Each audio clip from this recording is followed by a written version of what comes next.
I work for HSI Sensing, also known as Hermetic Switch, and we manufacture proximity sensors and reed switches. The proximity sensor is a magnetically activated device, and it serves in the oil and gas industry in sensing valve position, liquid level position, and various things, mechanical things that move, and our sensors convert the mechanical motion to an electrical signal. There are many companies that make proximity sensors. We make some very special ones because of their capabilities.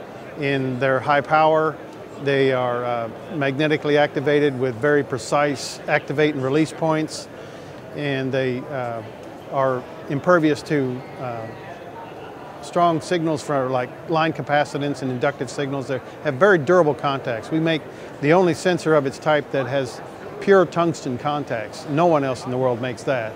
And this is pretty much a standard in the industry that serves for valve position through some of our customers. Yeah, there's lots of things that move on the space station or on satellites, arms that deploy for solar panels, and some of our switches are on a track system where there's pods that move from one section of the space station to another, and it tracks where the pod is as it's moving across. Because we make one of the world's smallest switches, so you can make a really small diameter tube. That tube is pipe thread, and one of our small ones is like 1/8 of an inch in diameter, and it's less than 1/2 an inch long. So we make some really tiny ones. We also have sensors inside pacemakers, because you can communicate to the pacemaker through the skin via a magnetic field.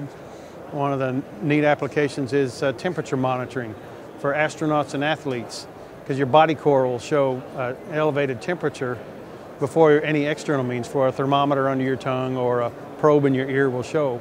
And if you can detect a elevated body temperature early, like in the case of an astronaut, sometimes as much as 12 hours early, then you can know that you need to get antibiotics to him much sooner than until he's actually showing or can feel fever. The way our switch works in there is the switch is what's called a normally closed switch. The contact would be closed, so the device would be turned on when it's outside the package. So they would build the device, get it working, and then when it's packaged, it goes in a nest where there's a magnet which turns it off. So as soon as the coach or the astronaut, the coach for the athlete or the astronaut in outer space, pulls it out of the package, this thing goes active. He just pops it in his mouth and it's already transmitting body temperature. And so it just rides through the body until, 2 or 3 days, and then he has to take another one. Okay.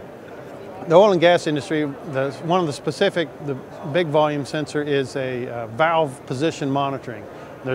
And not just oil and gas, it's also breweries and chemical plants and petroleum plants where they have big valves where they mix fluids and process fluids, make fluids go down pipelines. Well, when a valve is opened, it rotates a shaft that's common to the valve, and then on the valve top is a valve head, which has sensors inside, and the magnet will turn and align itself with our sensor, and so you get a report back. The control house tells the valve to open, and they like a signal back saying that it did open, and they'll adjust these valve heads to quarter open, half open, full open, and our switch gives a confirming signal that it did do what it was supposed to. And another thing is just any kind of levers, safety doors, access panels, things like that prevent injury. If somebody's going to gain access to some equipment, they want a sensor on the panel that shows it's open, and it'll disable the equipment inside.